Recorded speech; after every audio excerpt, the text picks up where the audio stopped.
Phone చేయాను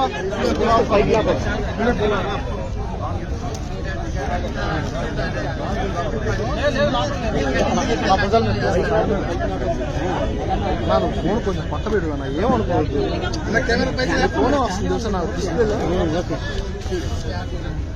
okay వెనక phone వెనక పడుతుంది మీరు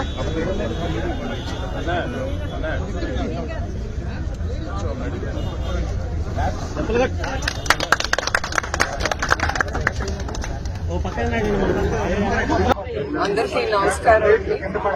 మీ అందరికీ తెలుసు 2018లో చంద్రబాబు నాయుడు గారు ప్రజల కోసం అన్నా క్యాంటీన్ ప్రారంభించారు. ఇది అందరికీ అందుబాటులో ఉండాలని 5 రూపాయలకే ఒక భోజనం ఆయన స్టార్ట్ చేశారు. ఆయన ఒక్క సంవత్సరంలోనే అంటే 2019లోగా 368 అన్నా క్యాంటీన్లు ఓపెన్ చేశారు. ఒక్కొక్క క్యాంటీన్ లో రోజు 1000 మంది భోంచేసేవారు నాకు తెలుసు. అంటే లెక్కేస్తే దగ్గర 2,25,000 మంది భోంచేసేవారు. మీ అందరికీ తెలుసు అన్నదానం మహాదానం. అదే ఆయన మనసులో పెట్టుకుని నందమూరి తారక రామారావు గారు గుర్తింపు మీద అన్నా క్యాంటీన్ ఆయన మొదలుపెట్టారు.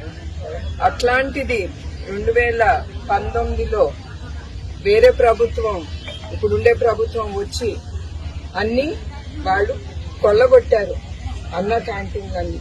అయినా కూడా ఇప్పుడు 140 క్యాంటీన్లు నడుస్తున్నాయి. అది టీడీపీ వాళ్ళు కావచ్చు, బయట ప్రజలు స్వచ్ఛతంగా వచ్చి వాళ్ళు స్పాన్సర్ చేసుకుని అన్నా క్యాంటీన్ ప్రజలకి భోజనం పెడుతున్నారు. ఆ దాతలందరికీ నా కృతజ్ఞతలు, థ్యాంక్ యూ అండి. అట్లానే ఆ ఒక్క సంవత్సరంలో 7,25 మంది భోంచేశారు. అది ఉండుంటే ప్రజలకి చాలా అందుబాటులో ఉండేది. సో నేను కోరేది ఏంటంటే తప్పకుండా నేను చంద్రబాబు నాయుడు గారు పవర్లోకి వచ్చినప్పుడు ఆయన తప్పకుండా ఇది ప్రారంభిస్తారు.